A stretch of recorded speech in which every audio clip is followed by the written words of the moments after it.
Hello दोस्तों, आप सभी का स्वागत है डिजायर आईएएस में। और ये हमारा टैक्सेशन का लेक्चर नंबर 5 है। और अभी तक हम शुरू के 4 लेक्चर में अप्रोक्सीमेटली कैपिटल गेन टैक्स तक कंप्लीट कर चुके थे। हमने ग्रैंड फादरिंग क्लॉज भी देख लिया था और सिक्योरिटी ट्रांजैक्शन टैक्स भी देख लिया था। ठीक है, अब इस लेक्चर में लेक्चर नंबर 5 में हम डबल टैक्स अवॉइडेंस एग्रीमेंट देखेंगे और जनरल एंटी अवॉइडेंस रूल भी देखेंगे। ठीक है, because these two topics are very important and in upcoming lecture we will try to cover all these thing. ठीक है, अगर हो पाएगा, मतलब एक्चुअली अगर हम 20 से 22 मिनट में अगर ये दो टॉपिक भी कवर कर लेंगे इस लेक्चर में, तो फिर finally from the next lecture we will start with indirect taxes. Fine, so let's start with before that, अगर आपको मेरे इकोनॉमिक के लेक्चर देखना है, आप प्लेलिस्ट में जाके इकोनॉमी फॉर सिविल सर्विस में क्लिक करके सारे के सारे लेक्चर एक्सेस कर सकते हैं। और बर्निंग इश्यूज की सीरीज भी देख सकते हैं जिसमें हम एक प्रीलिम्स और मेंस का क्वेश्चन डिस्कस करते हैं। तो without wasting any time let's start with our first agreement. ठीक है, तो फर्स्ट अग्रीमेंट क्या है? First agreement is double taxation avoidance agreement, या फिर आप इसे शॉर्ट में DTAA भी बोलते हैं। ठीक है, हम यहाँ पर यूजुअली लेक्चर में DTAA ही यूज करने वाले हैं। देखिए, अब ये पहले साइन क्यों किया जाता है, सबसे पहले ये समझना पड़ेगा। ठीक है, मान लीजिए कंट्री है इंडिया और दूसरी कंट्री है मॉरिशस। ठीक है, मॉरिशस आप जानते हैं ना। देखिए, अब क्या है कि मान लीजिए मॉरिशस की कोई कंपनी, मान लीजिए मॉरिशस के मुकेश अंबानी इंडिया में आके इन्वेस्टमेंट करना चाहते हैं। तो अब उन्होंने वहां पर प्रॉफिट कमाया। ठीक है, तो वहां की गवर्नमेंट बोलेगी हमें टैक्स दो। अब इंडिया वाले बोलेंगे सर आपने यहाँ पर प्रॉफिट कमाया तो यहाँ पर भी टैक्स दो। तो आप देख रहे हैं यहाँ पर डबल टैक्सेशन लग रहा है। ठीक है, मतलब इंडिया में भी टैक्स वसूल कर रहे हैं और साथ ही साथ ये जो हमारी मॉरिशस है वहां पर भी टैक्स वसूल कर रहे हैं। तो उससे प्रॉब्लम क्या होगी कि ये जो इन्वेस्टर है, मतलब उसके ऊपर ज्यादा खर्चा आएगा, तो सोचेगा क्यों बाकी जगह इन्वेस्टमेंट की जाए। ठीक है, तो वो सोचेगा कि रहने दो, मॉरिशस में इन्वेस्टमेंट कर लेते हैं, कुछ और जुगाड़ बन लेंगे, इससे मतलब इतना टैक्स भरने से अच्छा तो यही अच्छा। ऊपर से बड़ी बात ये कि कुछ कुछ कंट्री में टैक्स बहुत ज्यादा होता है, तो वहां पर और प्रॉब्लम है। ठीक है, तो इस प्रॉब्लम को हटाने के लिए ये DTA साइन किया जाता है, मतलब कि 2 बार इनकम को ट्वाइस नहीं किया, मतलब टैक्स नहीं किया जाए, उसके लिए डबल टैक्सेशन अग्रीमेंट साइन किया जाता है, जिसमें ये डिसाइड किया जाता है कि जो हमारी, मान लीजिए जो भी जहां से इन्वेस्टमेंट आ रही है सिर्फ और सिर्फ वहीं पर टैक्स दिया जाएगा। और जिस कंट्री में इन्वेस्टमेंट जा रही है, मतलब मान लीजिए कि जो मॉरिशस के जो मुकेश अंबानी थे वो सिर्फ, मतलब वो टैक्स सिर्फ और सिर्फ मॉरिशस में भरेंगे, इंडिया में टैक्स नहीं भरेंगे। ठीक है, तो अब आप सोच रहे इससे कि मतलब जो इनकमिंग कंट्रीज है उसको क्या फायदा होगा। फॉर एग्जांपल इंडिया ही थी, इंडिया को क्या फायदा होगा? देखिए, इंडिया को बहुत सारे फायदे होंगे। सबसे पहला फायदा तो इंडिया को ये होगा कि हमारे यहाँ FDI आएगी। ठीक है, फॉर एग्जांपल अब मॉरिशस, अब मान लीजिए अगर जो मॉरिशस थी हमारी, मॉरिशस वाला जो मुकेश अंबानी था वो सोचता कि नहीं यार रहने दो, इंडिया में टैक्स बहुत ज्यादा है, ऊपर से डबल टैक्सेशन रहेगा, मॉरिशस में काम कर लेता हूँ, तो हमारे कभी FDI आ ही नहीं पाती। जब हमने double taxation instrument, that mean जो अपना एग्रीमेंट था उसको साइन किया, तो उसके बाद उसने बोला चलो यार इंडिया में टैक्स नहीं लेगा, सिर्फ और सिर्फ मॉरिशस में टैक्स बनना है, तो मैं इंडिया में इन्वेस्ट करता हूँ। मतलब क्या है हमारे यहाँ फॉरेन डायरेक्ट इन्वेस्टमेंट, मतलब हमारा फॉरेक्स आया तो हमारे लिए बहुत अच्छी बात है। फिर दूसरी बात यह है कि जब ये मॉरिशस की जो कंपनी आएगी वो जब इंडिया में आएगी तो इंडिया में प्रोडक्शन बढ़ेगा। आपको ये पता है ना GDP का मतलब क्या होता है? GDP मतलब आपने किसी कंट्री की बाउंड्री में कितना प्रोडक्शन किया, वो उस कंट्री की GDP में जोड़ता है। मतलब जहां से कंपनी आई उसकी GDP में नहीं जोड़ता, उसकी GNP में जोड़ता है। ठीक है, GDP GNP में क्या डिफरेंस होता है वो मैं आपको आगे आने वाले लेक्चर्स में बताऊंगा, जब ये GDP GNP वाला चैप्टर पढ़ाऊंगा। लेकिन आप यहाँ पर एक चीज समझिए कि आप ये समझिए कि जब प्रोडक्शन बढ़ेगा, कि फॉर एग्जांपल इंडिया में जब ये जो मॉरिशस के मुकेश अंबानी आके प्रोडक्शन बढ़ाएंगे तो इंडिया की GDP बढ़ जाएगी। अभी बात इतना समझ लीजिए, इंडिया की GDP बढ़ेगी। ठीक है, बाकी आगे बताऊंगा। तो ये इंडिया के लिए बहुत बड़ी बात है, अच्छी बात है कि हमारी इकोनॉमी ग्रोथ करी है। साथ ही साथ देखिए, जब फैक्ट्री लगी है तो अब उसमें जो लेबर है वो भी तो हमारे काम करेंगे ना, क्योंकि बाहर से तो लेबर को हम आने नहीं देंगे। हम बोलेंगे हमारी, मतलब जो इंटरनल लेबर है उनको आप एम्प्लॉयमेंट दो, तो हमें यहाँ इंडिया को, मतलब इंडिया के जो लेबर है, इतनी जो पॉपुलेशन है उसको एम्प्लॉयमेंट भी मिलेगी। तो आपने देखा कि डबल टैक्सेशन दैट जो एग्रीमेंट था उसको साइन करने से कितने सारे प्रॉफिट हुए इंडिया को। लेकिन ऐसा नहीं सिर्फ प्रॉफिट बस होते हैं, लॉस भी होते हैं। लॉस कैसा? टैक्स का लॉस होता है। फॉर एग्जांपल कि हमें जो टैक्स मिलना था, मान लीजिए आप हमारी कंट्री में आ गए मॉरिशस से, यहाँ पर आप अच्छा बिजनेस कर रहे हैं, अच्छा पैसा उड़ा रहे हैं, मान लीजिए आपको प्रॉफिट 10 करोड़ के ऊपर का हो रहा है। ठीक है, तो अब 10 करोड़ के प्रॉफिट के ऊपर तो सबसे पहले तो हमें 40% tax, that mean 30% corporate tax मिलना चाहिए। साथ ही साथ हमें यहाँ पर क्या मिलना चाहिए, इसके ऊपर हमें ऊपर से 15% का सरचार्ज भी मिलना चाहिए। लेकिन हमारे दोनों चीजें जा रही है। आपने देखा ना कितना लॉस हो रहा है गवर्नमेंट ऑफ इंडिया को, लेकिन फिर भी गवर्नमेंट ऑफ इंडिया ने FDI को रखने के लिए, एम्प्लॉयमेंट को रखने के लिए इतना, मतलब जो लॉस था वो गवर्नमेंट ऑफ इंडिया ने सोचा कि चलो झेल लेते हैं, एटलीस्ट लोगों को तो फायदा होगा ही होगा। फाइन, तो आपने देखा कि मस्त अच्छे से लोगों का प्रॉफिट चल रहा था। इसलिए जब प्रॉफिट चल रहा था तो गवर्नमेंट ऑफ इंडिया ने ये कॉन्ट्रैक्ट अप्रोक्सीमेटली 89 डिफरेंट कंट्रीज के साथ साइन करके रखा है। लेकिन जो बेनिफिट क्लॉज है ना वो अलग अलग कंट्रीज का डिफरेंट है। फॉर एग्जाम्पल कि मॉरिशस वाली जो मॉरिशस से जो भी कंपनी आती है उसको हम थोड़ा बहुत और डिस्काउंट देते हैं, उसके लिए जो कंपनीज लगाना है बहुत सस्ता कर देते हैं, और मतलब ऐसे मतलब क्लॉज समझ रहे हैं ना, मतलब किसी को कम प्रॉफिट दे के रखें, किसी को ज्यादा प्रॉफिट दे के रखें। इसलिए जब से हमने ये डीटीए साइन किया तब से हमारे पास अप्रोक्सीमेटली 50% की जो रेवेन्यू है, मतलब 50% का जो फॉरेन डायरेक्ट इन्वेस्टमेंट है वो मॉरिशस से आया है और सिंगापुर से आया है। मॉरिशस से अप्रोक्सीमेटली 34% का आया है और सिंगापुर से 16% का आया है। तो मतलब समझ सकते हैं काफी अच्छा इन्वेस्टमेंट आया है हमारे इंडिया में। लेकिन ये जो इन्वेस्टमेंट आ रहा था ना, प्रॉब्लम ये थी कि इन्वेस्टमेंट एफपीआई में आ रहा था, मतलब जो शेयर मार्केट है वहां पर आ रहा था। और गवर्नमेंट ऑफ इंडिया एक्सपेक्ट कर रही थी अपना जो इन्वेस्टमेंट आएगा वो आएगा एफडीआई के फॉर्म, मतलब फैक्ट्री लोग आके लगाएंगे।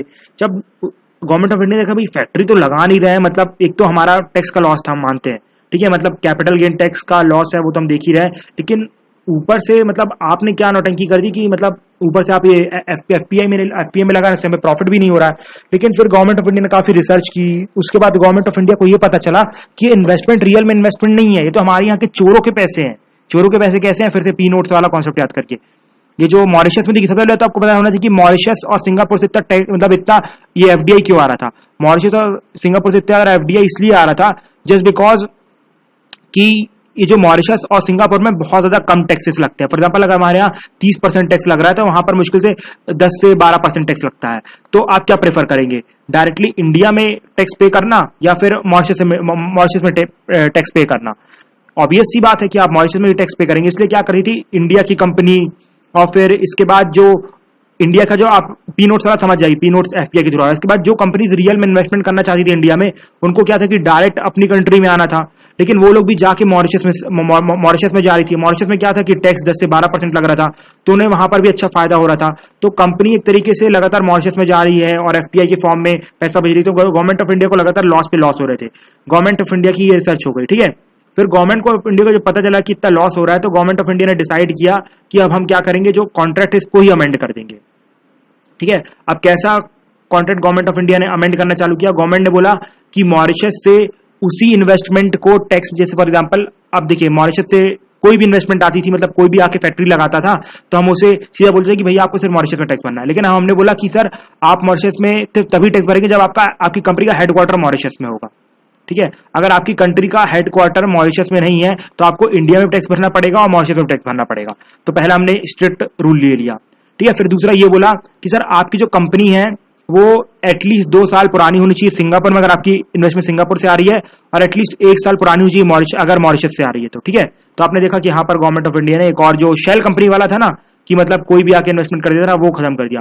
इसके बाद गवर्नमेंट ऑफ इंडिया ने बोला कि हम आपका लास्ट का 1 साल देखेंगे, मतलब फाइनेंशियल ईयर देखेंगे, उसमें देखेंगे अगर आपने 27 लाख लगाया ना तभी हम आपको यहाँ पर टैक्स नहीं ले देंगे। साथ ही साथ गवर्नमेंट ऑफ इंडिया ने देखा, आपको पता था कैपिटल गेन टैक्स भी गवर्नमेंट ऑफ इंडिया नहीं ले पा रही थी एफपीआई के ऊपर। ये लोग तो बोल रहे थे भैया हमने वहां पर टैक्स भर दिया तो हमारे ऊपर टैक्स क्यों भरे। तो गवर्नमेंट ऑफ इंडिया ने बोला कि आपके ऊपर कैपिटल गेन टैक्स भी लगेगा इंडिया में, मतलब सबके साथ बोल दिया कि ये कैपिटल गेन टैक्स तो आपको लगाना ही पड़ेगा, ठीक है। और गवर्नमेंट ऑफ इंडिया ने बोला कि अगर आपकी कंपनी रजिस्टर्ड है मतलब शेयर मार्केट में, तो आपके ऊपर सिर्फ और सिर्फ 15% का टैक्स लगेगा कैपिटल गेन टैक्स, और अगर आपकी कंपनी रजिस्टर्ड नहीं है तो 40% का आपके ऊपर कैपिटल गेन टैक्स लगेगा। अभी कैपिटल गेन टैक्स समझ रहे हो ना, कॉर्पोरेट टैक्स से अलग है। फॉर एग्जांपल कि मान लीजिए मॉरिशस से मुकेश अंबानी आए, उन्होंने यहाँ पर अपनी कंपनी लगाई और उसके बाद वो सोचा कि चलो मैं दोबारा मॉरिशस चले जाता हूँ, मुझे यहाँ पर कोई काम नहीं करना, और वो अपनी कंपनी बेच के जा रहे हैं और इन्हें अप्रोक्सीमेटली 10 लाख का प्रॉफिट हो रहा है। तो इस 10 लाख को क्या बोलेंगे हम, कैपिटल गेन बोलेंगे। इस कैपिटल गेन के ऊपर जो टैक्स लगेगा उसे हम बोलेंगे कैपिटल गेन टैक्स, ठीक है। तो फाइनली कुछ गवर्नमेंट ऑफ इंडिया ने कुछ इस तरीके से, मतलब जो इतना लॉस हो रहा था गवर्नमेंट ऑफ इंडिया को, उसको हैम्पर किया, मतलब यूजुअली नॉट हैम्पर किया, मतलब एक्सेस किया, मतलब रियलाइज करना चालू किया गवर्नमेंट ऑफ इंडिया ने, ठीक है। अब इसके बाद एक और सबसे बड़ी चीज हुई थी गार के बारे में, ठीक है। गार को समझने से पहले हमें एक कंट्रोवर्सी समझनी पड़ी कि वोडाफोन और हच के बारे में। देखिए क्या है कि सिंपल सी कंट्रोवर्सी है। वोडाफोन क्या है कि एक इंडिया में छोटी सी कंपनी है, मतलब अब छोटी थी, पहले बहुत बड़ी थी। और हच, ठीक है, हच भी एक इंडिया में एक छोटी सी कंपनी है। मतलब दोनों की दोनों कंपनी क्या है, टेलीकॉम कंपनी है। इन दोनों के ओनर्स बैठे हैं कहाँ, ब्रिटेन में, ठीक है। मैं आपको बहुत शॉर्ट में बता रहा हूँ, मुझे पता है काफी वो टेक्निकल है, लेकिन मैं आपको शॉर्ट में बता रहा हूँ क्या हुआ है जिसकी वजह से गवर्नमेंट ऑफ इंडिया ने गार लाया। तो जब हच और वोडाफोन दोनों अच्छे थे यहाँ पर टेलीकॉम सेक्टर में, कई पैसे कमा रहे थे, लेकिन ऊपर क्या हुआ कि जो वोडाफोन के हेड थे, ठीक है, मतलब दोनों के हेड अलग अलग थे ब्रिटेन में। वोडाफोन के हेड ने क्या किया, हच को खरीद लिया। अब देखिए, जब वोडाफोन कंपनी ने हच को खरीदा तो उस टाइम पे क्या होगा कि उसको कुछ प्रॉफिट हुआ होगा। मान लीजिए 5 लाख का प्रॉफिट हुआ, तो गवर्नमेंट ऑफ इंडिया ने बोला कि भैया आपको प्रॉफिट हुआ है ना, तो मतलब कैपिटल गेन हुआ है, तो वो टैक्स हमें भरो। लेकिन यहां पर इन दोनों ने बोला कि नहीं सर, हमने तो मतलब ब्रिटेन में खरीदा है ना। तो गवर्नमेंट ऑफ इंडिया लेकिन बोल रही थी कि नहीं नहीं नहीं, ये तो आपने इंडिया की कंपनी भेजी, मतलब इंडिया में कंपनी का व्यापार किया ना। लेकिन वो लोग लगातार बोल रहे थे कि नहीं भैया, हमने वहां पर बैठ के बचाया, तो हम क्यों टैक्स दे, मतलब इंडिया में क्यों टैक्स दे, हम तो सिर्फ ब्रिटेन में टैक्स देंगे। तो अब यही कंट्रोवर्सी हो गई, ठीक है। तो ये लोग गए कहां पर, एक ही है, सुप्रीम कोर्ट, ठीक है। सुप्रीम कोर्ट गए, सुप्रीम कोर्ट ने बोला कि गवर्नमेंट ऑफ इंडिया का कोई भी लॉ ऐसा नहीं बोलता कि अगर आप बाहर मतलब सेल और परचेज करोगे ऐसे एसेट्स का, मतलब मान लीजिए देखिए, अगर मतलब हेड थे, हेड ने मतलब ऊपर ही ऊपर मतलब दूसरी कंट्री में ओनर्स चेंज कर लिए, ठीक है, मतलब खरीद बेच लिया, तो ऐसा कोई भी लॉ नहीं है इंडिया के, दैट मींस इंडिया के ऐसे कोई डीटी एग्रीमेंट में। इसलिए हच यहाँ पर केस जीतता है, और मतलब वोडाफोन और हच यहाँ पर केस जीतते हैं, और दोनों को मतलब कोई भी टैक्स मतलब देने की जरूरत नहीं है। तो गवर्नमेंट ऑफ इंडिया ने देखा कि हमें बहुत बड़ा लॉस हुआ, ऊपर से बदनामी हुई वो अलग, क्योंकि हम सुप्रीम कोर्ट में हम खुद ही मतलब गवर्नमेंट ऑफ इंडिया केस हार गई। तो इसलिए इन्होंने क्या किया, डीटीए में ये वाला प्रोविजन डाला, कैपिटल गेन टैक्स वाला, ठीक है। और इसी की वजह से गार लाया, अभी आपको गार बताता हूं क्या है, लेकिन आप समझ गए ना कि वोडाफोन और हच वाले में इसकी वजह से गवर्नमेंट ऑफ इंडिया ने कैपिटल गेन टैक्स का प्रोविजन डाला। देखिए, आई नो कि जो वोडाफोन और हच का है वो केस थोड़ा और कॉम्प्लिकेटेड है, लेकिन मैंने आपको सिंप्लीफाई करके बताया, इसलिए नो वन विल कमेंट कि सर ये भी था वो भी था, नथिंग लाइक दैट, ठीक है। That was the summary of the case. तो आप समझ गए वोडाफोन और हच का केस क्या था। तो आपने वोडाफोन और हच में ये देखा कि उसमें वोडाफोन हच में क्या किया था कि जो गवर्नमेंट ऑफ इंडिया था, गवर्नमेंट ऑफ इंडिया ने, एक second, there is a problem in a video, just wait for a second, sorry for the problem, voice नहीं आ रही थी। सो आई वाज टॉकिंग कि मतलब जो आपने देखा कि कैसे वोडाफोन और हच ने जो इंडिया का जो एग्रीमेंट था डबल टैक्सेशन अवॉइडेंस का, उसको कितने अच्छे तरीके से यूज किया, मतलब इंडिया में टैक्स भी नहीं भरा और साथ ही साथ पूरा सबको ट्रांसफर भी हो गया। तो गवर्नमेंट ऑफ इंडिया काफी गुस्से में थी, और साथ ही साथ मतलब काफी बदनामी भी हुई थी पूरे वर्ल्ड लेवल में कि अपने सुप्रीम कोर्ट में केस हार गए। इसलिए गवर्नमेंट ऑफ इंडिया ने सबसे पहले तो आपने देखा कि ये जो क्लॉज था, डीटीए था, यहाँ पर गवर्नमेंट ऑफ इंडिया ने अमेंडमेंट ला दी कि गवर्नमेंट ऑफ इंडिया ने बोल दिया कि अब कुछ भी हो, मतलब कोई भी कहीं पर भी खरीद और बेच हो, कुछ भी हो, हम ही टैक्स वसूल करेंगे, कोई भी कंट्री टैक्स वसूल नहीं करेगी अगर इंडिया में कंपनी कम करेगी। फॉर एग्जाम्पल, अगर अब वोडाफोन और हच दोबारा ऐसा कुछ एक्वायर करे, तो भले आप मॉरिशस में हो, कहीं पर भी हो, आप ब्रिटेन में हो, लेकिन आप कैपिटल गेन टैक्स हम ही को दोगे, ठीक है। प्रोविजन गवर्नमेंट ऑफ इंडिया ने कर दिया। और आपने दूसरी चीज यहां पर देखी कि मतलब इन लोगों ने क्या किया था कि जो हमारा लॉ था उसमें जो लूप होल था उसका फायदा उठाने की कोशिश की। साथ ही साथ आपने एक चीज और देखी थी कि जो मैंने आपको याद है मैट के बारे में बताया था, अगर आपको मैट याद है अच्छे से, मैट में मैंने आपको बताया था कि ये जो मतलब कॉर्पोरेट कंपनीज होती है, ये लोग दिखाती हैं कि सर हमें प्रॉफिट ही रियलाइज नहीं हुआ, फिर इनकम टैक्स में दिखाती है कि हमें प्रॉफिट ही नहीं हुआ। तो इस तरीके से लोग क्या कर रहे हैं, जो लॉज है उसका मतलब बेमतलब का फायदा उठा रहे हैं, ठीक है, मतलब लॉस का बेमतलब का फायदा उठा रहे हैं। और ये सिर्फ ऐसा नहीं कि इंडिया में हो रहा है, ये बहुत सारी डेवलप्ड कंट्रीज में भी होता था। फॉर एग्जांपल जर्मनी में बहुत होता था ये, इसलिए जर्मनी ने पहली बार ये गार का प्रोविजन लाया था। उसके बाद जब बाकी कंट्रीज को भी अच्छा लगा, तो अभी तक अप्रोक्सीमेटली 100 कंट्रीज ने गार का प्रोविजन एक्सेप्ट कर लिया है। इसमें क्या किया जाता है, गार में जो टैक्स ऑफिशियल्स होते हैं, ठीक है, ये कंप्लीटली उनके डिस्क्रिप्शन में छोड़ दिया जाता है कि आप बताओ कि ये जो कंपनी ने टैक्स बचाया है या बचाने की कोशिश कर रही है, वो टैक्स चुरा के बचा रही है या फिर रियल में टैक्स लीगल मतलब इलीगल तरीके से टैक्स बचा रही है या फिर लीगल तरीके से बचा रही है। फॉर एग्जांपल, जो आपने मैट में देखा वो मतलब क्लियर केस दिखाई दे रहा था कि मतलब जो कॉर्पोरेट कंपनी थी वो इलीगल काम कर रही थी, मतलब इलीगल तरीके से गवर्नमेंट को गुमराह करने की कोशिश कर रही थी। लेकिन जो याद है, अगर आपको मैंने इनकम टैक्स में बताया था कि 1.5 लाख रुपया बचा सकते हैं, वो तो लोग लीगली कर रहे थे ना। गवर्नमेंट ऑफ इंडिया ने खुद ही बोला कि आप इंस्ट्रूमेंट में स्पेंड करो, ऑटोमेटिकली आपको क्या बोलते हैं कि आपको मतलब टैक्स में रिबेट मिल जाएगा। फाइन। तो अगर आपको याद नहीं आ रहा तो आप पिछले लेक्चर आके देखिए, क्योंकि अगर आपको समझ में नहीं आया तो दैट्स वाई कि आपने लेक्चर नहीं देखा, ठीक है। तो आई वाज टॉकिंग कि यहां पर आपने देखा कि यहां पर ऑफिशियल को पावर दे दी गई, ऑफिशियल सब डिसाइड करेंगे कि सर आपने क्या करने की कोशिश की। तो गार में बस यही है कि ऑफिशियल डिसाइड करेंगे कि क्या टैक्स इवेजन है और क्या टैक्स अवॉइडेंस है। अगर इन लोगों को लगेगा कि आपने इवेड किया टैक्स, तो आपके ऊपर ये लोग पूरा टैक्स मारेंगे, ऊपर से पेनल्टी भी मारेंगे। फाइन। और गार में एक और प्रोविजन रखा गया था कि उन्हीं केस की जांच की जाएगी जिनका प्राइस अप्रोक्सीमेटली, जब अगर जहां पर टैक्स की चोरी 3 करोड़ या 3 करोड़ से ऊपर की है। देखिए, अगर मान लीजिए आप मतलब 1 करोड़ 10 लाख 15 लाख इन सब के लिए यूज करें तो मतलब क्या फायदा होगा, मतलब उतना तो एडमिनिस्ट्रेशन ही खा जाएगा, वो लोग बार बार आएंगे जाएंगे तहकीकात करेंगे, 10 लाख पैसे निकल जाएंगे, तो क्या फायदा होगा गवर्नमेंट को वो 10 लाख रुपए वसूल करके, उल्टा उल्टा दैट मीन ज्यादा खर्चा हो जाएगा। इसलिए गवर्नमेंट ऑफ इंडिया ने बोला कि अगर 3 करोड़ या 3 करोड़ से ऊपर की टैक्स की चोरी का, तभी मतलब टैक्स ऑफिशियल ऐसे गार का यूज करे, बाकी करने की जरूरत नहीं है। फाइन। ऊपर से दूसरी चीज ये रखी गई गार में, एक बार केस का डिसीजन हो गया, मतलब टैक्स ऑफिशियल ने बोल दिया कि नहीं भैया मतलब फिक्स है, आपने टैक्स इवेजन नहीं किया, उसने प्रूव कर दिया और आपसे टैक्स सब वसूल लिया, तो इसके बाद जो आपका केस है दोबारा कभी नहीं खोला जाएगा। ये भी प्रोविजन रखा गया, तो काफी स्ट्रिक्ट प्रोविजन रखा गया गार के अंदर। सो दिस इज व्हाट गार। और एक और चीज है इसमें, एक्चुअली गार काउंसिल भी रखी गई है, ठीक है। गार काउंसिल, अगर कोई डिस्प्यूट हो जाता है, फॉर एग्जांपल कि कोई सुप्रीम कोर्ट चला जाता है और सुप्रीम कोर्ट को लगता है कि नहीं यार थोड़ी सही में प्रॉब्लम है, तो वहां ऐसे कुछ डिस्प्यूट्स होते हैं, तो ये इसको एक्चुअली गार काउंसिल हेड करेगी, और इसके जो चेयरमैन है वो एक्चुअली सीबीडीटी के हेड रहेंगे। देखिए, सीबीडीटी के बारे में आगे आपको चल के मतलब टैक्स एडमिनिस्ट्रेशन है वहां पर बताऊंगा, तो टेंशन मत लीजिए, ठीक है। तो सीबीडीटी के जो चेयरमैन है वो उसको हेड करेंगे गार काउंसिल को, और यहाँ पर एक इंडिपेंडेंट मेंबर होगा और दूसरा मेंबर मतलब जॉइंट सेक्रेटरी लेवल का मेंबर होगा, ठीक है। तो अप्रोक्सीमेटली एक चेयरमैन होगा और उसके नीचे 2 मेंबर काम करेंगे।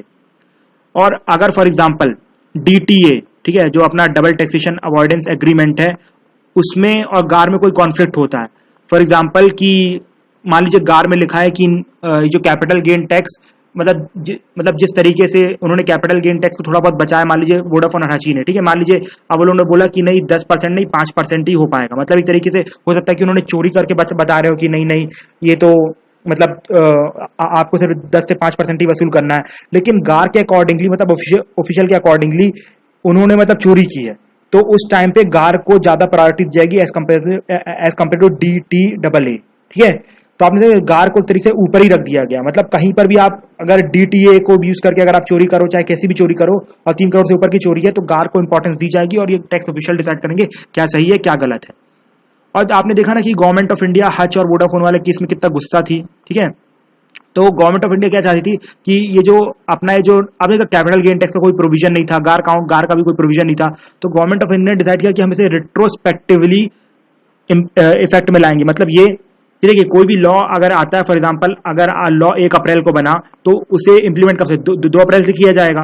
मतलब ऐसा तो नहीं है कि आप पिछले लॉ मतलब पिछले जो हुई चीजें उसके लिए भी आप लगा देंगे। तो गवर्नमेंट ऑफ इंडिया ने बोला कि नहीं नहीं, हम इस बार इसे पीछे से चालू करेंगे। ऐसा गवर्नमेंट ऑफ इंडिया कर सकती है, प्रोविजन है, ठीक है।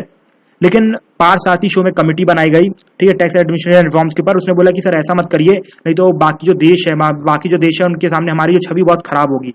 मतलब वो लोग सोचेंगे कि हम मतलब ऐसा अपने प्रॉफिट के लिए मतलब कंपनीज का लॉस करवा रहे हैं, तो हमारे जो इन्वेस्टमेंट है वो आना कम हो जाएगी, हमारी इमेज बहुत खराब होगी। इसलिए फिर गवर्नमेंट ऑफ इंडिया ने सोचा कि नहीं यार रहने दो, इन्वेस्टमेंट की बात आ गई है तो हम इसे मतलब आगे ही से मतलब प्रोग्रेसिवली इम्पैक्ट में ला देते हैं। फाइन। तो ये था सीबीडीटी और not CBDT, actually this was गार और DTAA। Fine. So I think you have understood these two concepts. These two concepts are very very important for your mains examination, ठीक है। अगर समझ में नहीं आया तो दोबारा वीडियो रिवाइंड करिए और देखिए, आपको जरूर समझ में आएगा। अब यहाँ पर एक और चीज आती है, transfer pricing, base erosion, tax haven और ये प्रॉफिट शिफ्टिंग वाली सब चीज आती है, ठीक है। देखिए क्या होता है कि मान लीजिए अमेरिका है, अमेरिका की एप्पल कंपनी है, ठीक है, उसकी मान लीजिए कोई सब्सिडरी है के नाम की, ठीक है, वो इंडिया में काम कर रही है। अब देखिए, अब जो इंडिया में काम कर रही है, अब जिसको इंस्ट्रूमेंट है वो तो मतलब एप्पल से, मेन जो एप्पल है वहीं से आएंगे, क्योंकि बिकॉज इंडिया में तो मिलेंगे नहीं। तो क्या है कि अब जिस प्राइस पे ये लोग ट्रांसफर करेंगे, ठीक है, जिस प्राइस पे ये लोग ट्रांसफर करेंगे जो भी मतलब अपना मटेरियल, उसे हम बोलेंगे ट्रांसफर प्राइसिंग। समझ गए? ट्रांसफर प्राइसिंग मतलब कुछ नहीं होता है, मतलब कि जो मेन कंपनी होती है अपनी सब्सिडरी को कितने रुपए में जो बाकी इंस्ट्रूमेंट है, जो भी इक्विपमेंट है वो ट्रांसफर करी, उसे हम बोलते हैं ट्रांसफर प्राइसिंग। ये तो समझ गए। अब क्या किया जाता है इन जो कंपनीज के द्वारा, इन कंपनीज के द्वारा एक बहुत ही इंपॉर्टेंट चीज की जाती है, जो कि मतलब किसी भी कंट्री के लिए बहुत लॉस की बात होती है। अभी जो कंपनीज है, फॉर एग्जांपल मैं आपको एप्पल और इसके बारे में बता रहा था, ठीक है, के कंपनी के बारे में। अब देखिए, अभी जो एप्पल कंपनी क्या करेगी, एप्पल कंपनी मतलब कुछ इस तरीके से, अब देखिए जो एप्पल कंपनी जो सब्सिडरी है वो सिर्फ और सिर्फ इंडिया में नहीं हुई, मान लीजिए जो के है जो इंडिया में है, और बाकी मान लीजिए दूसरी एक मॉरिशस में है, ठीक है, मॉरिशस में बी नाम की कंपनी है, ठीक, मतलब बी इसकी सब्सिडरी है। अब ये क्या करेगी कि मतलब कुछ इस तरीके से अपना प्रॉफिट दिखाएगी कि इसका जो प्रॉफिट है कम से कम टैक्सेबल हो। फॉर एग्जाम्पल जो ए है, ए इंडिया में क्या करेगी, कम प्रॉफिट दिखाएगी, बोलेगी कि हमें यहाँ पर कम प्रॉफिट हुआ है, जिसकी वजह से क्या होगा, जिसकी वजह से यहाँ पर इसे कम टैक्स भरना पड़ेगा। लेकिन ये जो मॉरिशस में है, मॉरिशस में जो बी कंपनी, जो 20 की सब्सिडरी है, वहां पर ज्यादा प्रॉफिट दिखाएगी। वहां पर ज्यादा प्रॉफिट क्यों दिखाएगी, बिकॉज वहां पर टैक्स कम लगता है। तो इससे क्या होगा, इसका पूरा पूरा जो ट्रांसेक्शन रहेगा वो वाइट रहेगा, और ऊपर से जो प्रॉफिट हुआ उसको हुआ वो मतलब कम टैक्स पे वाइट हो गया। ठीक है, so this is what we call base erosion and transfer pricing. अगर समझ में नहीं आया कोई बात नहीं, it is not so much important term, just because की अब आ गया था तो मैंने सोचा कि क्यों लीव किया जाए हर बार। मतलब यही मेरा कॉन्सेप्ट रहता है कि कोई चीज आ गई है तो थोड़ा बहुत तो समझा ही दो, मतलब थोड़ा बहुत तो समझ ही गए होंगे। ठीक है, वैसे ये काफी डिफिकल्ट कॉन्सेप्ट है और ये आपके लिए भी नहीं है। फाइन। दूसरा एक और जो आपके लिए इंपॉर्टेंट कॉन्सेप्ट है वो है प्रॉफिट शिफ्टिंग और टैक्स हेवन का। मतलब अगर आपको ट्रांसफर प्राइसिंग, बेस इरोजन समझ में आया कोई बात नहीं, जाने दो, और समझ में आ गया तो it is well and good. लेकिन प्रॉफिट शिफ्टिंग और टैक्स हेवन क्या होता है, देखिए प्रॉफिट शिफ्टिंग मतलब देखिए मैंने आपको बताया कि कुछ मान लीजिए इंडिया में टैक्स ज्यादा लगता है और मॉरिशस में टैक्स कम लगता है। ठीक है, और मान लीजिए अमेरिकन कंपनी है, मान लीजिए अमेरिकन की कोई छोटी मोटी कंपनी है, वो सबसे पहले क्या इंडिया में मस्त आराम से ट्रेड कर रही थी, सब कुछ अच्छा चल रहा था। लेकिन क्या होता था कि सबसे बड़ा लॉस क्या होता था कि इंडिया में टैक्स ज्यादा लगता था। तो उसने सोचा कि अब ऐसी कंपनी, मतलब ऐसी कंट्री में जहां जाया जाए जहां पर मतलब इंडिया ने डीटीए साइन किया हो और उस कंट्री में टैक्सेशन भी कम लगता है। जैसे फॉर एग्जांपल इंडिया ने मॉरिशस के साथ डीटीए साइन किया, मैंने आपको बताया था। ठीक है, इसलिए ये जो अमेरिका की जो कंपनी छोटी सी, वो चली जाएगी कहाँ, मॉरिशस में, मतलब वो अपना हेडक्वार्टर मॉरिशस में शिफ्ट कर देगी। अब उसने वहां पर मॉरिशस में हेडक्वार्टर शिफ्ट कर दिया तो उसे सिर्फ मॉरिशस में छोटा टैक्स भरना और इंडिया में उसका बिजनेस भी अच्छा चलता रहेगा। मतलब उसने क्या किया, अभी जो यहाँ पर इतना गवर्नमेंट ऑफ इंडिया को टैक्स भरना पड़ रहा था तो मतलब उसका प्रॉफिट थोड़ा बहुत कम हो रहा था, तो उसने जैसे ही मॉरिशस में अपनी कंपनी शिफ्ट कर दी तो उसे मतलब टैक्स कम भरना पड़ रहा है, मतलब प्रॉफिट ज्यादा हो रहा है। So this is what we call profit shifting, मतलब अपनी कंपनी का जो हेडक्वार्टर है वही चेंज कर दिया। ठीक है, प्रॉफिट शिफ्टिंग बोलते हैं। और ऐसी कंट्री जहां पर टैक्सेस कम होते हैं और इंडिया जैसी कंट्री का डीटीए साइन होता है, वैसी कंट्रीज को हम टैक्स हेवन बोलते हैं। क्या बोलते हैं जी, टैक्स हेवन। ठीक है, याद रखिएगा, बिकॉज मान लीजिए मैं यहाँ पर मतलब 100 रुपए कमा रहा था और 30 रुपए पे कर रहा था, मतलब एज अ टैक्स 30 रुपए पे कर रहा था। लेकिन मैं मॉरिशस में चला गया, वहां पर मुझे सिर्फ 5 रुपए पे करना पड़ रहा है अपने 100 रुपए कमाने में। तो आप देखिए ना, यहाँ पर मुझे मतलब 25 रुपए का फायदा हो, तो क्या हुआ, मेरे हेवन ही हुआ ना, जन्नत ही हुई ना। तो that is what we call as tax haven. Fine. इसके बाद जो नेक्स्ट और आखिरी कॉन्सेप्ट है डायरेक्ट टैक्सेस का, वो है डायरेक्ट टैक्स कोड। आपने जीएसटी के बारे में सुना होगा ना, कि सबने सुना है, तो आपने भी जरूर सुना होगा। देखिए जीएसटी में क्या है कि जीएसटी एक तरीके का इनडायरेक्ट टैक्स के ऊपर रिफॉर्म था। उसी तरह गवर्नमेंट ऑफ इंडिया जो डायरेक्ट टैक्सेस थी उसके ऊपर भी एक रिफॉर्म लाने वाली थी, जिसको नाम दिया उन्होंने डायरेक्ट टैक्स कोड। ठीक है, डीटीसी। लेकिन प्रॉब्लम क्या हुई, जीएसटी काफी पॉपुलर हो गया, ठीक है, मतलब काफी इंपॉर्टेंट भी था, लेकिन और मतलब पूरे जो सिस्टम था उसको, मतलब इनडायरेक्ट सिस्टम को पूरा जीएसटी चेंज कर रहा था। लेकिन डायरेक्ट टैक्स में क्या हुआ कि मतलब ये कुछ पॉपुलर भी नहीं हुआ, साथ ही साथ मतलब बताया गया गवर्नमेंट ऑफ इंडिया की, मतलब जितने भी कमिटीज थी पार्लियामेंट, उन्होंने बताया कि सर आप अगर आप दैट मीन्स आईटी एक्ट, मतलब इनकम टैक्स एक्ट में थोड़े बहुत चेंजेस कर दें तो आप जो चाहते हैं वो ऑटोमेटिकली हो जाएगा। तो मतलब कोई मतलब नहीं है आप अलग से लॉ लाएंगे, इनकम टैक्स एक्ट को हटाएंगे। So that is not at all required. इसलिए आप क्या करिए, कुछ अमेंडमेंट लाजिए इनकम टैक्स एक्ट में। तो कुछ अमेंडमेंट प्रपोज की गई थी। सबसे पहली अमेंडमेंट तो ये कि जो कॉर्पोरेट टैक्स है उसको आप रिड्यूस कर दो। ठीक है, क्योंकि अगर कॉर्पोरेट टैक्स को रिड्यूस करेंगे तो हमारा ज्यादा इन्वेस्टमेंट आएगी, ज्यादा एम्प्लॉयमेंट आएगी। ठीक है, ये सब चीजें, और जो कंपनीज है वो ज्यादा एक्सपेंड कर पाएंगी। तो गवर्नमेंट ऑफ इंडिया ने, मैंने आपको बताया था, एमएसएमईज के लिए जो कॉर्पोरेट टैक्स था उसे 25% कर दिया। तो ये वाली जो रिकमेंडेशन थी वो एक्सेप्ट कर ली गई। फाइन। इसके बाद दूसरा ये बोला गया कि मैं आपको कैपिटल गेन टैक्स बताया था कि शॉर्ट टर्म भी होता है, लॉन्ग टर्म भी होता है। तो आपने देखा कितनी प्रॉब्लम होती है, मतलब कितना कॉन्फ्लिक्ट होता है। तो गवर्नमेंट ऑफ इंडिया ने बोला कि मतलब इन दोनों कॉन्सेप्ट ही बंद कर दो, मतलब सीधा कैपिटल गेन टैक्स रखेंगे हम। और जैसे अमेरिकन जैसी, मतलब जो बड़ी डेवलप्ड कंट्री है, अमेरिका, यूरोप, ठीक है, वहां पर मतलब इन दोनों का कोई डिस्टिंक्शन नहीं है, वहां पर सीधा कैपिटल गेन टैक्स लगता है जो कि यूनिफॉर्म है। ठीक है, चाहे जितना भी हो। तो वो लाने की बात की जा रही। तो अभी तक इसके ऊपर कोई बात नहीं हुई, मतलब काम चल रहा है। इसके बाद साथ ही साथ एक और चीज रखी गई है कि ई मतलब ट्रिपल ई मैकेनिज्म। देखिए मैंने आपको बताया कि आप 1.5 लाख तक की जो इनकम है, अगर आप लीगली बचाना चाहें तो बचा सकते हैं। ठीक है, तो उसमें क्या रहता है कि आपने देखा कि जब आपने जो 1.5 लाख की इनकम बचाया, गवर्नमेंट ऑफ इंडिया ने उस पर टैक्स नहीं लिया। और जब तक वो मतलब गवर्नमेंट, मान लीजिए पीएफ में, ठीक है, एग्जाम्पल के थ्रू समझते हैं, just give me a second. For example मान लीजिए मैंने अपनी 1.5 लाख की इनकम पीएफ में इन्वेस्ट की, तो मेरी 1.5 लाख की इनकम पे कोई टैक्स नहीं लगेगा। और जब तक वो इन्वेस्टेड रहेगी, तो जब तक पीएफ में रहेगी, उसके जब तक भी उसमें कोई टैक्स नहीं लगेगा। और जब मैं उसे निकालूंगा तब भी उसके ऊपर कोई टैक्स नहीं रहेगा। मतलब क्या मैकेनिज्म चल रहा है, ई, मतलब तीनों टाइम टैक्स से, मतलब ये आपने यहाँ पर ई था, ठीक है, जब तक इन्वेस्टेड थी जब तक ई था, मतलब एग्जेम्प्टेड थी, और जब मैंने निकाला जब भी एग्जेम्प्टेड थी। तो गवर्नमेंट ऑफ इंडिया ने बोला कि जब आप इस बार, लेकिन हम चाहते हैं कि गवर्नमेंट ऑफ इंडिया बोला कि जो आखिरी ई है उसको हटा के टी कर दिया जाए, मतलब मैकेनिज्म में ई टी ला दीजिए, मतलब कि हम आपको पहली बार में एग्जाम्पशन देते, मतलब जब तक आपकी जो 1.5 लाख की इनकम है उस पर हम आपको कोई टैक्स नहीं लेंगे, जब तक वो इन्वेस्टेड है हम कोई टैक्स नहीं लेंगे, लेकिन जब आप निकालेंगे और उसमें जो भी थोड़ा बहुत प्रॉफिट हुआ है उसमें हम टैक्स लेंगे। तो लेकिन फिर गवर्नमेंट ऑफ इंडिया ने इस प्रपोजल को बाद में मतलब हटा दिया था। बजट में गवर्नमेंट ऑफ इंडिया ने बोला था कि ईईटी मैकेनिज्म को लाएंगे, फिर गवर्नमेंट ऑफ इंडिया को लगा कि नहीं यार, मतलब जो मिडिल क्लास है उस पर काफी ज्यादा मतलब प्रेशर पड़ जाएगा, तो गवर्नमेंट ऑफ इंडिया ने फाइनली डिसाइड किया कि नहीं, इसको रहने दो, हटा देते हैं ईईटी मैकेनिज्म। ठीक है, तो ये मेजर रिफॉर्म्स है जो गवर्नमेंट ऑफ इंडिया ने डिसाइड किए थे डायरेक्ट टैक्स कोड के अंदर, और इसमें से कॉर्पोरेट टैक्स वाला हो गया है और इसके ऊपर भी बात चल रही है, ये बहुत ही जल्दी हो जाएगा। और आपको याद होगा मैंने बैंकिंग की मतलब वो उसमें बताया था मैट के बारे में कि मैट में गवर्नमेंट ऑफ इंडिया क्या करती है, 18.5% बस वसूल करती है। ठीक है, तो आपने सोचा होगा कि क्यों, मतलब गवर्नमेंट ऑफ इंडिया सीधा मतलब जितना टैक्स है उतना ही वसूल कर ले, और जब उसको टैक्स मिल जाएगा तो जितना पैसा लिया है वो वापस कर देगी कंपनीज को, मतलब दोबारा क्रेडिट कर देगी। तो वैसे ही गवर्नमेंट ऑफ इंडिया मतलब डायरेक्ट टैक्स कोड में एक और बात आई है, वो ये बात आई है कि हम जो बुक प्रॉफिट होता है, ठीक है, बुक प्रॉफिट की जगह मतलब जो भी प्रॉफिट पे आएगा, मतलब जो भी प्रॉफिट होगा उसका हम कंप्लीट टैक्स ले लेंगे 25%, 25-30% जो भी टैक्स रहेगा। ठीक है, तो बस यही एक प्रोविजन की बात की गई है। So this is all about direct tax code. I know it was not so popular and not so big, but that was important. और ये जो आप याद रखिएगा, यहाँ पर अगर आपको ये समझ में नहीं है ना ट्रांसफर प्राइसिंग और बेस इरोजन, तो जाने दीजिएगा, लेकिन प्रॉफिट शिफ्टिंग और टैक्स जरूर समझ लीजिएगा। गार काउंसिल और गार के बारे में अच्छे से ध्यान रखिएगा, मैंने बहुत अच्छे एफर्ट लगा के समझाया, प्लीज ऐसा मत बोलिएगा समझ नहीं आया, बिकॉज बहुत एफर्ट लगते हैं, आप भी जानते हैं। और उसके बाद डबल टैक्सेशन अवॉइडेंस एग्रीमेंट भी याद रखिएगा। So finally we are over with direct tax. Direct tax पूरे कंप्लीट हो गए। अब मे बी मुझे अप्रोक्सीमेटली 2 से 3 लेक्चर लगेंगे इनडायरेक्ट टैक्स और टैक्स एडमिनिस्ट्रेशन कंप्लीट करने में। Fine, so we will be completing this series very soon. Thank you, have a nice day friends.